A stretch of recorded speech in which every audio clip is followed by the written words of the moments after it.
Sorry na, video na po.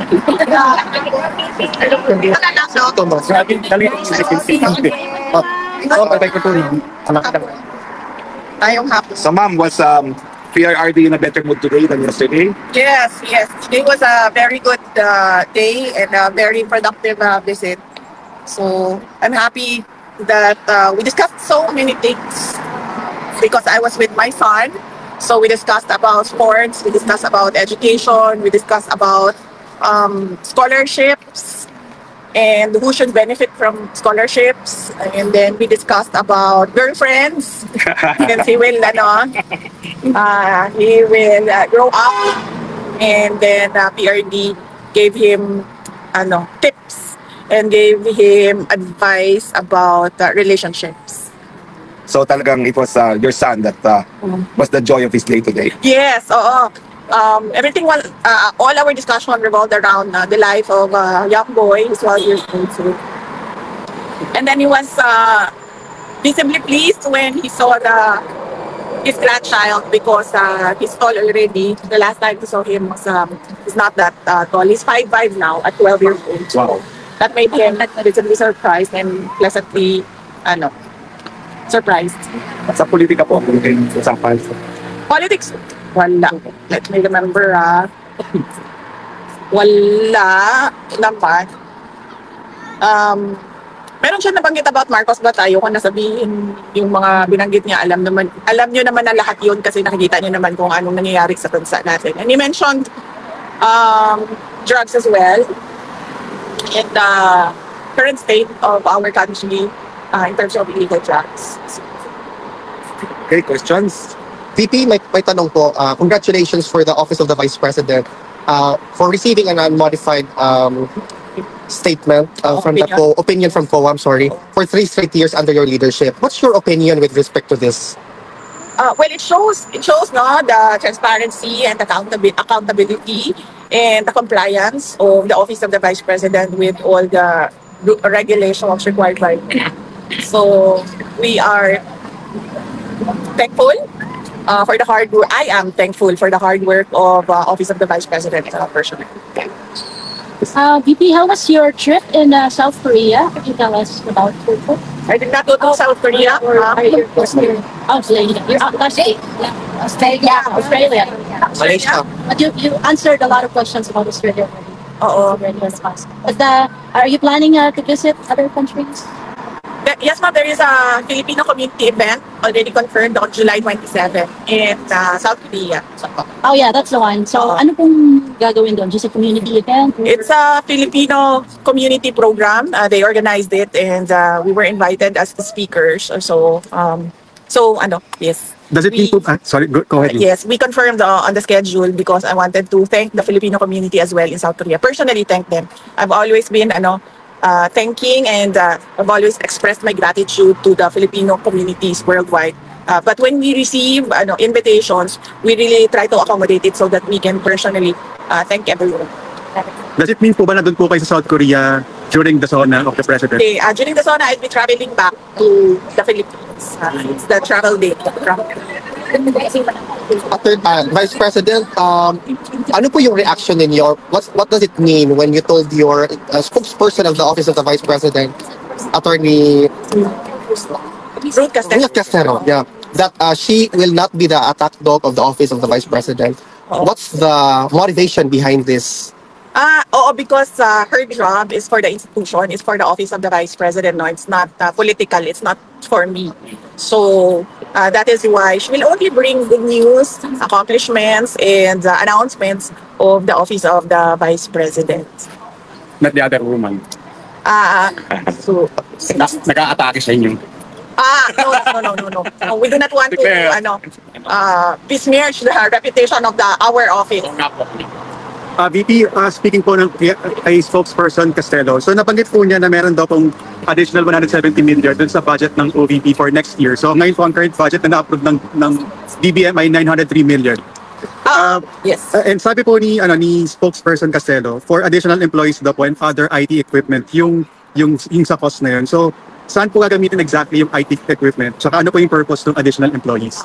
it is best since the Office of the Vice President already has a spokesperson, no? And she has been allowed to discuss matters regarding everything about the office. So let's just direct the questions to her when she does her press con. She will conduct a regular press con. VP, I know this question has been asked many times. Yung impeachment na nakahang pa rin sa'yo, how are you going to address the allegations of, for example, fictitious names as beneficiaries of the fund?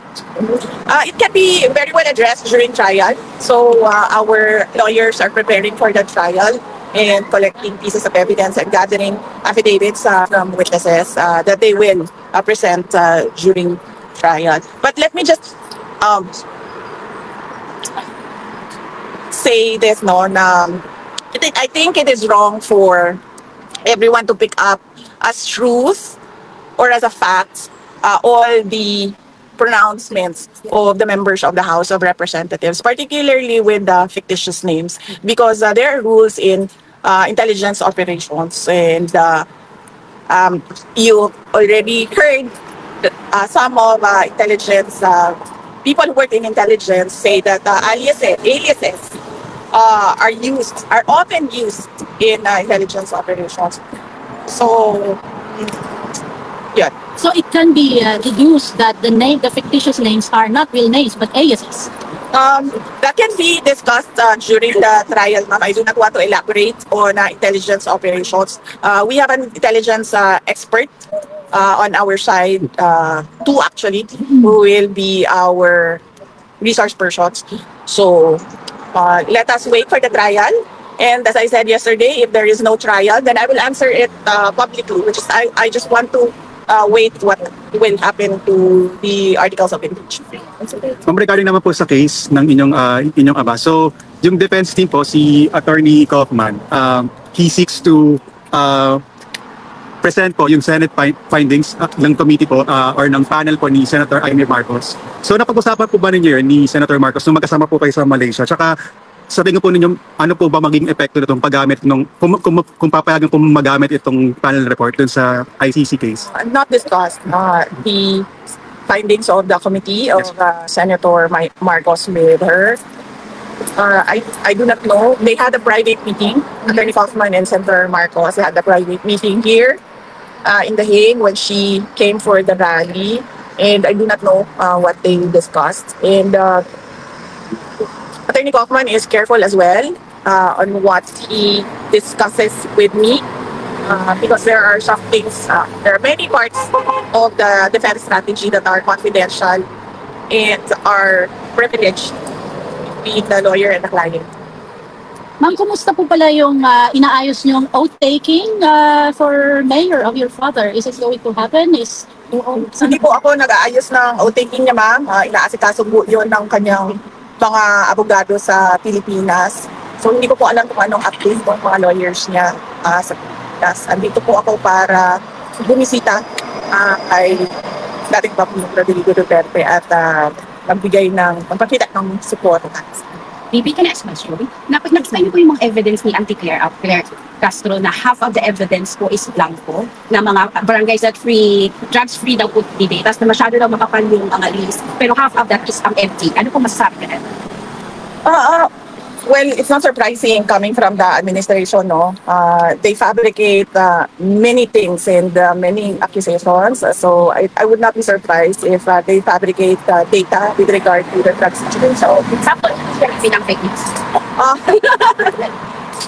Absent a law on fake news, kung ano yung hindi totoo, hindi truthful, and faithful to the facts, that would be fake news. VP, I know we ask this all the time. Meron po bang mensahe si President Duterte sa mga kababayan niya? Kanina, masyadong mahaba kasi I'm sorry ha. Kanina, he had no message for everyone. It was so long and somehow hindi ko na nakuha lahat. I'm so sorry. Pero VP, to follow up on that, is our former president ever tired of us asking about his message to us? Kasi merong nagtanong VP. No. I ask him his message every day. Pero gist ko na lang yung kanina na sinasabi niya ha. Sinabi niya, lahat ng ginawa niya ay para sa bansa. At sinabi niya, hindi lahat ng mga nakakulong, he was directing it to my son actually. Sabi niya, not all people in detention are bad. I am not here because I am a kidnapper, I am a robber, I am a holdupper, I am a thief. I am here because I did things for my country. Yes. And I do not regret going after criminals and going after people dealing in illegal drugs for my country. So yun yung gist na medyo mahaba yun kanina. Pwede ako magtanong tungkol kasi kaibigan mo si Amy Marcos. Kasi palagi ako papunta dito, walang nagtatanong tungkol sa dalawa ninyo. Yung nagpunta ka sa Villamor Airways, natanong mo ba ni Amy Marcos na saan siya? Kasi hindi ka pinapasok eh. Tapos yung si Alpotera nakapasok. Yun lang ang tanong ko. Kasi kaibigan mo siya. Di ba kung kaibigan mo siya, nandoon siya sa'yo? Wait ma'am, sandali ha. Kasi may, Ko na kasi maalala ma'am, tingnan ko lang yung chat namin ma'am. Oo, kasi- usap kami nung araw na Kasi- yun, ma'am. maraming nagtatanong March sa 11 akin. yun, no? Okay, importante naman ito. Sasagutin niya. Sasagutin. Hanapin ko lang ma'am kung meron kaming chat that day, March 11. Pero sa maalala ko lang ma'am, wait lang. Tingnan na lang natin para hindi.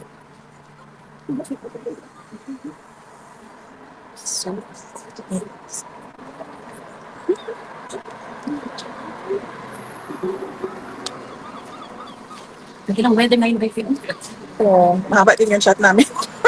Sandali na. Sorry. Nasa May pa tayo. Nasa May 10 pa tayo. May 7 pa tayo. May 1. Sa isang buwan pa. April 12.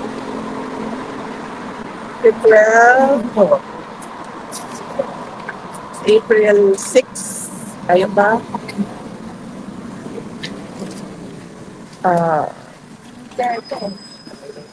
Nag-ano siya eh. Nag-ganon siya. Ay, nasa bus.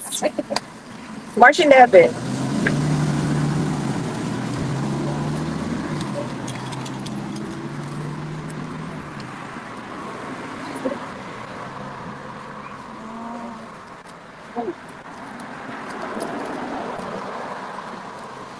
Hindi pwede i-share dito.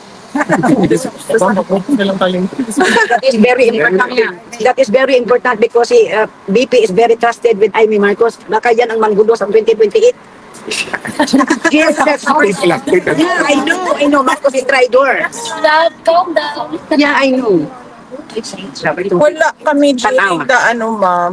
That is very important, BP. Wala ma'am. Wala kami. Pondo. Oh, hindi mo siya natanong. Actually, natanong ma'am Oh, nasaan kung siya? pwede, Kaibigan ka. nasaan siya. Hindi ko siya natanong. Bakit hindi siya doon sa Villamor Airways kung tapat siya sa iyo, tapat siya sa mga Duterte? Kasi nakipag-ariglo siya sa iyo, naging kaibigan mo na ngayon. Ma'am, Tapos wala siya sa Villamor Airways. Sagutin mo, hindi sir. naman ako, hindi ako spokesperson ni Senator Amy Marcos. Pero, in fairness to her, ang dami nang wala doon sa Villamor Air Base, ma'am. Ang dami talaga na nagsasabi na parang kay President Duterte sila, sumusuporta sila kay President Duterte, pero wala sila doon sa Villamor Air Base at all. Pero ang girlfriend, Okay, next question. Next question. Next question. Ano lang, kasi, ito lang, napakinggan ko yung interview ni Manong Chavit sa Bilyonaryo na pag kumandidato ka po daw po kayo sa 2020, full support po daw po siya sa iyo. Dahil nagka-amnesia na daw po si outsider na si BBM. Ano po masasabi mo kay Manong Chavit? Well, nagpapasalamat ako kay former Governor Chavit Singson. In fact, tumatawag siya sa akin twice bago yan lumabas ang interview. Tumawag siya sa akin. Twice ko din na hindi nakatanggap yung call niya, na miss call lang siya. Tapos nung nag-message naman ako sa kanya na tatawag ako, hindi na siya nakasagot, baka busy din kasi. So, nagpapasalamat ako sa kanyang suporta. At isa siya sa mga tao na kilala ko na maayos kausap at may prinsipyo na tao. Ma'am, another question. That's 3 years from now, the presidential election. But right now, what does the VP want to do as the vice president and once and for all address the criticisms that you've been not doing your job but just going around the world? So, ano po yung plano natin? Yes, ma'am. Very recently, we did our pasidungog, no? Doon sa pasidungog ay binigay na namin yung report namin sa taong bayan kung ano yung isang taon na nangyari sa Office of the Vice President. At binigyan din namin ng recognition yung mga partners namin for the past year sa Office of the Vice President. Since tinanggal na ng House of Representatives or ng Congress yung medical and burial assistance ng Office of the Vice President, ang naiwan na lang sa mga projects namin ay pagbabago yung Million Learners at Trees campaign. This is a campaign for education, targeting 1 million school children by 2028 and targeting 1 million trees by 2028. And then ang next namin is ang magnegosyo taglay namin. This is targeting